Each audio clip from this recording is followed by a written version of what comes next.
Thank you so much, Andy and Lonnie, and to the Teagle Foundation for this chance to talk about the book, talk about really the teaching through transformative texts and the practice of liberal arts and teaching through transformative texts, which is ultimately the subject of my book.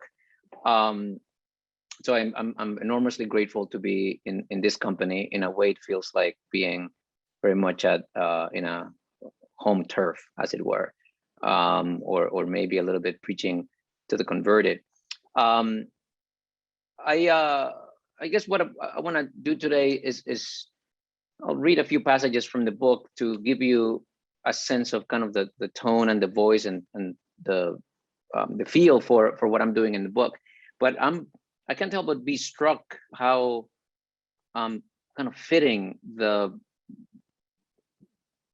my project in the book, what I'm trying to do in the book, is with the whole cornerstone endeavor of introducing structured, intense liberal arts, non-disciplinary liberal arts education to undergraduates around transformative texts. Front and center, my idea of liberal education is that it is transformative, that liberal education has the power to really reorient and illuminate a human life. And what I do in the book is to try to not only argue that, but to give a flavor for how that has happened in my own life. While I was director of the core curriculum at Columbia, which I did for 10 years, I ended up doing a lot of traveling and a lot of talking to faculty, students, administrators about the Columbia program, but about the power of texts to transform people's lives. And at some point, it became obvious to me that the thing that drove me, the thing that fueled my my endeavor in doing that was what liberal education had done for me, was the fact that I had had an experience that was profoundly transformative, that kind of reoriented my life and that shaped the way that I understand myself and understand the world. And that what drove me is the kind of firsthand knowledge of what that can do, firsthand knowledge of what that can do to students like me. So this book kind of tries to capture that. This book tries to not only present a set of texts and kind of open them up for a general reader, make them accessible to a general reader and also to a teacher of those books, but then also to reflect on how those books had an impact on my own life and my own development, so that the transformative potential of those books is seen in one particular subject, how these books had an impact in one particular life. That makes this book about, I don't know, something roughly like a third memoir, a third of it, something like a memoir. And you might say that this book has three big strands that I kind of weave together. And the first strand is a discussion of four writers that are transformative, that I encountered in the Columbia, or that are in the Columbia core curriculum. One of them I didn't encounter until long after I was an undergraduate, but encountered and teach in the core curriculum. Those four authors are St. Augustine, whom I read as a first-year student at Columbia in its core course, Literature Humanities.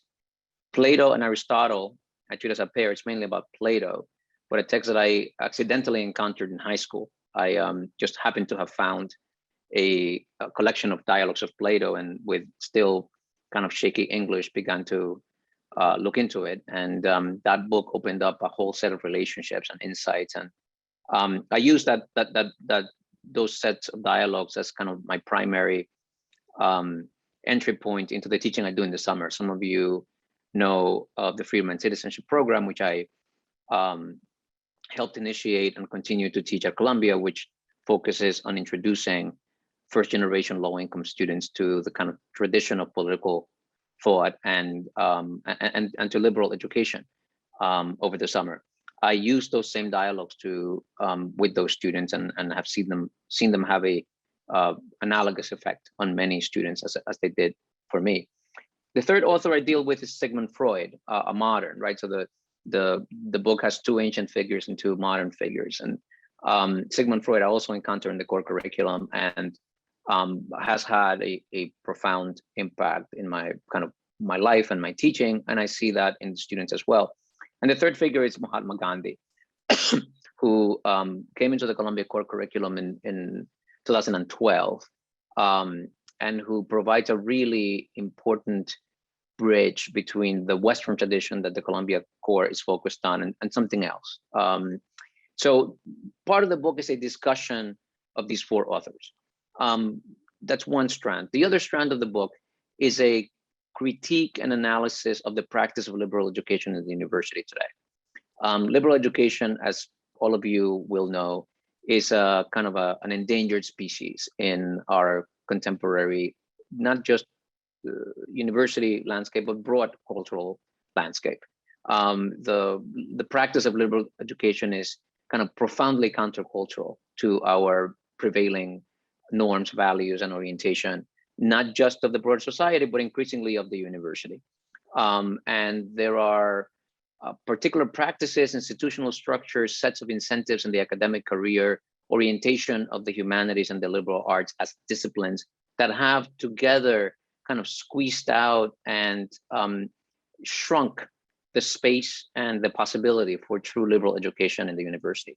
So a second strand of the book is this reflection, analysis, meditation, exposition about the place of liberal education in the university today, the prospects for it in the future, and practical ways to doing it well. And in that kind of practical way of doing it well, many of you who are initiating Cornerstone projects will see many of the basic features, characteristics of the Cornerstone approach. Its emphasis on transformative texts, its emphasis on classroom discussion and non-disciplinarity, the emphasis on commonality. Those are kind of ingredients for to deliver the kind of powerful transformative liberal education that the book argues for. And then the third kind of thread is just my own experience, reflections on what it was like for me to encounter these books the first time I encountered them, what it's been like to live with them as an individual, as a kind of growing, developing human being, grappling with some issues that we all grapple with as human beings, but also some issues that I grapple with just by virtue of my individuality, my particularity, my situatedness in my own biographical, history. That's kind of the third aspect. Part of what fuels that is this recognition that part of what makes the case for liberal arts hard to make is that it's such an experiential thing. And I've come to think of it in the way that, a novel, you can't, giving somebody the plot of a novel fails to do what the novel does. Reading a novel has the potential to transform you, to change you. Just the other day, I was rereading James Baldwin's The Fire Next Time, and he talks about being a 14-year-old teenager in Harlem, having this profound conversion experience, becoming a teenage preacher. And he says about a year into his pulpit career, he began to read again. And he says that experience of reading began this slow crumbling and pulverization of the Pentecostal faith that he had. He says, I began my reading, quote, fatally with Dostoevsky.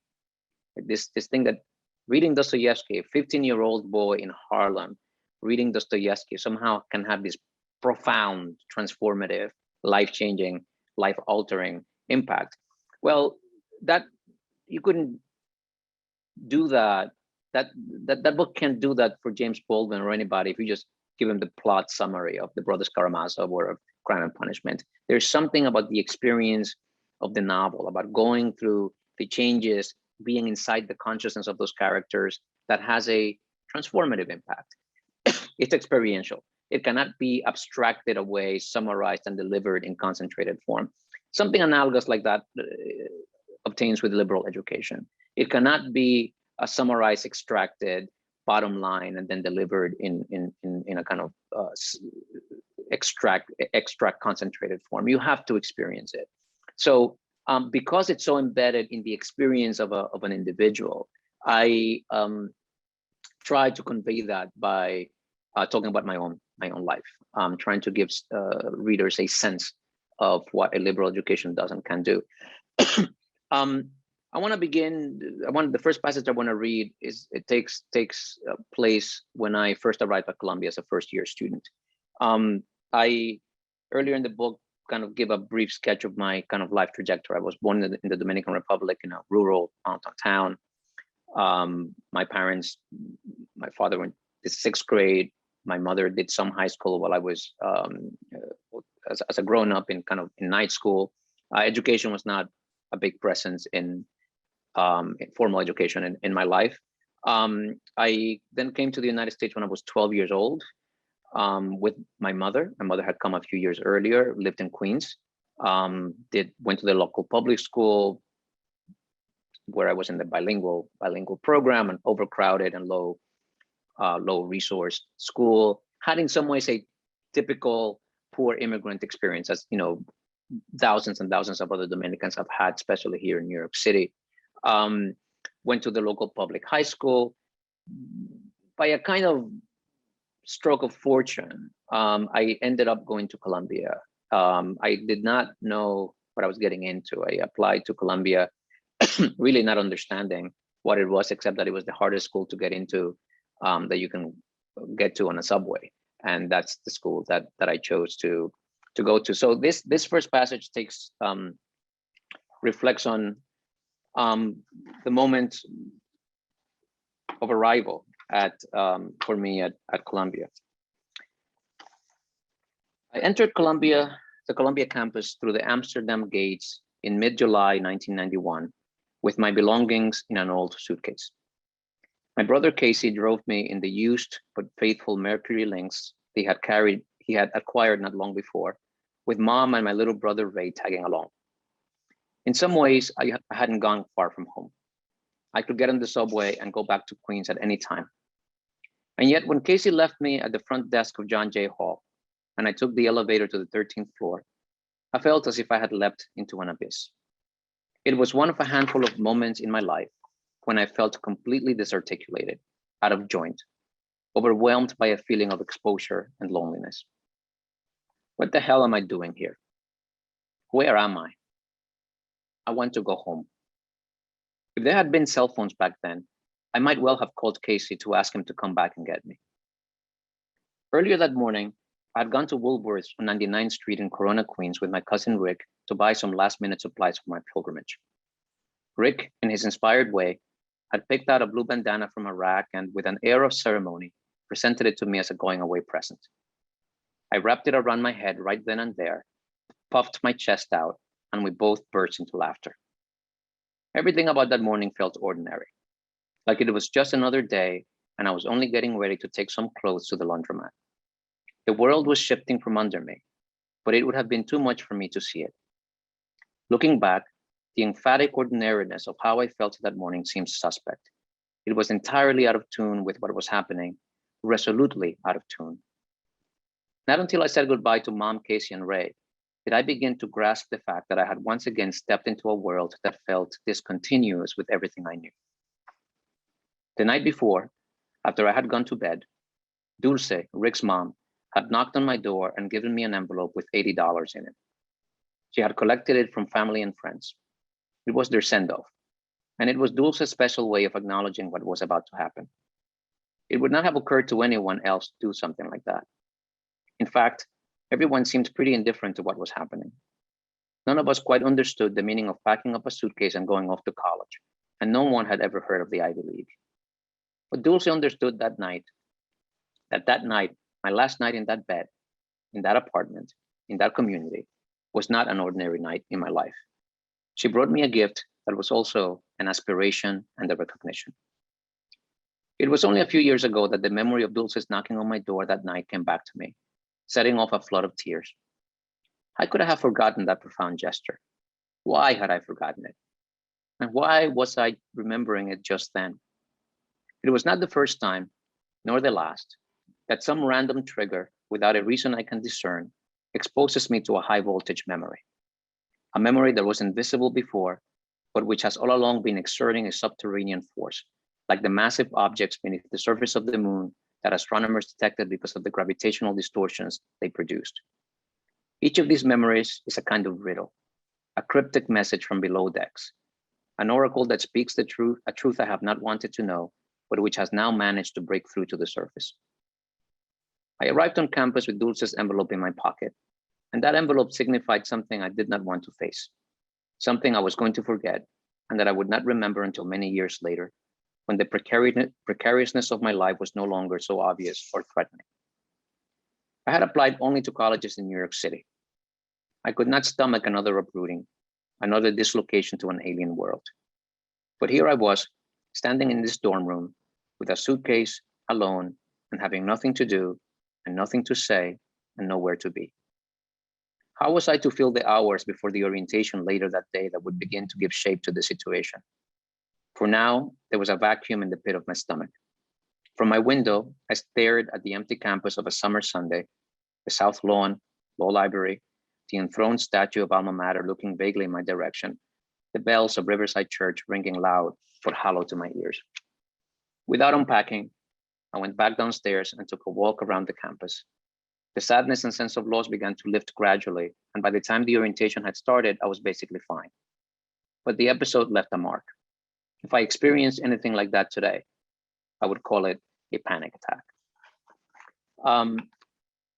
I can't help but imagine that many of the students that we find in our classrooms, and in particular, those of you who are involved with the set of programs that Teagle has been sponsoring called the Knowledge for Freedom Network, and a version of which Freedom and Citizenship at Columbia have been involved in, that many of those students have similar experiences of dislocation, culture shock, and just profound challenges in arriving at college.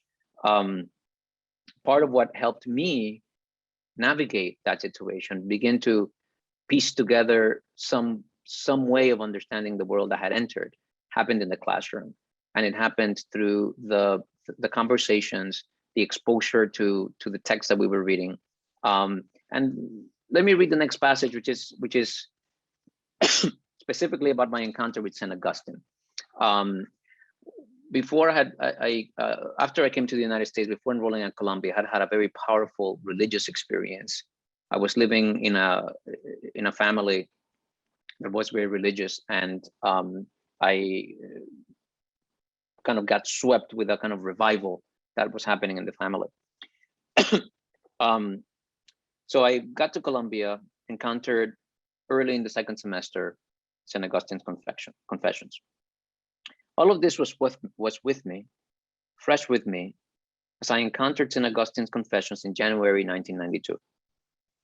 Confessions is an intensely intimate book, and you always have the sense that you have just walked into a private, whispered conversation. The book invites you to witness a probing, urgent heart-to-heart between Augustine and his God. The subject is Augustine himself, the journey of becoming Augustine. The object of attention is the self. It is Augustine's self-analysis. We probably know more about the psychology and inner life of St. Augustine than of any other ancient person. Before conversion, he was a prominent teacher of rhetoric, so in his self-exploration and in the telling of his life story, he had at his disposal an unsurpassed range of rhetorical tools. His expressive capacity, in particular, his skill at describing emotion and inner experience, is unlike anyone else before modernity. Teaching the book to Columbia first-year students many years later, I found that my transformative first encounter with the text is an exception rather than the rule for the typical 18-year-old. Many students find it hard to establish the sympathetic bond that must undergird any powerful encounter with a work of literature. This bond is hard to form for students with Augustine, I think, for reasons embedded in our post-Christian and postmodern condition. It's hard in our post-faith world to inhabit the mind of someone who lives with a vivid sense of God's presence. I even find some of my students reluctant to admit a sincere longing for truth, to the possibility of truth, because it is intellectually unfashionable. Teaching confessions in Lidham involves facilitating this affective extension for the student, a process that, like all humanities teaching, is partly mysterious and happens more by contagion from one mind to another than by explicit instruction. What makes humanities pedagogy effective is the instructor's capacity to animate what might be alien to the student and evoke from what might at first look like a dead carcass, a vital and compelling voice. That's why the teacher, in his or her person, is so crucial to the liberal arts classroom. Especially in first-year seminars, the teacher makes or breaks the class. In my early years as director of the Center for the Core Curriculum at Columbia, my associate director, Janine de Novaes, who had herself gone through the core as an undergraduate, rose in a faculty meeting discussing the experience of minority students in the core classroom and made a statement that, I thought, deserved to be engraved and displayed in some prominent place. If the core is not taught well, the core is not taught. Janine's dictum points to the fact that it is not the list of works read in a core course that determines whether a student of color or an international student or a poor student feels excluded or in some way alienated. The decisive factor is the way that those texts are taught and the atmosphere that the instructor creates in the classroom. And Janine's point holds true beyond the experience of minority students. Inspired and skilled teaching is a constitutive component of a liberal education. It is not an add-on or a perk. Without it, a liberal education simply does not happen. If the core is not taught, if the core is not taught well, the core is not taught. For good and ill, liberal education is a personality-driven enterprise, and only through an intensely personal and in some special way intimate bond between the teacher and the student can the task be accomplished. The work of liberal education cannot be done without a personal investment in the task. It cannot be done by routine. It cannot be faked. It cannot be mass-produced. In the Divinity School address, Ralph Waldo Emerson spoke of the role of the preacher in terms directly applicable to the liberal arts professor. The true preacher, he said, can be known by this, that he deals out to the people his life passed through the fire of thought. The liberal arts teacher, as it were, casts sparks with his or her own intellectual activity before the student. Some of these sparks land on dry kindling and start a fire that is the student's own. As a college freshman, my own religious experience gave me an advantage, an entry point into Augustine that others did not have. The power of his mind, the beauty of his language, and the depth of insight that pervades his writing captivated me. In plumbing the depths of his own psyche, Augustine gave me a language with which to approach my own interiority. He gave me a model and a set of questions with which to explore the emotional wilderness, full of doubt and confusion, that was my own coming to adulthood in America, in New York City, at Columbia. Perhaps what most amazed me about the saint was his consciousness that his own heart was a mystery, that its inner recesses were dark, unknown, and often inaccessible. Yet, he was relentlessly committed to burrowing deeper and deeper into his own self and to discovering there, in the end, the only form of truth he would accept. Far from a pedantic or doctrinaire holy man, I found an uncertain, childlike man trying desperately to make sense of his own being in the world. Part of what I wanted to why I wanted to read that passage is because of its reflection on the importance of teacher and of teachers. I suspect that everyone in this forum on transformative texts and teaching, everyone in this forum cares about teaching in this way, is in this forum because they care about teaching in this way. And just to state the obvious, the structure of the university, the structure of the contemporary university is not organized to facilitate, to promote, to reward teaching. It seems that in most places, the kind of adage that teaching is its own reward is actually literally true. Yet the task of liberal education, the task that almost every bachelor's degree pays lip service to, and which it concretizes in the form of general education requirements, right? The idea there is a kind of tranche, a tier of your college education that's not oriented towards professional competence. It's not oriented towards vocational skills. It's not oriented towards the job market. That there is a layer of your education that is general, that is relevant, foundational for the discharge of any profession, for the study of any field. That general education that persists in our bachelor's degree is a nod to liberal education, and general education is liberal in that it is not subordinated to any specific professional aim.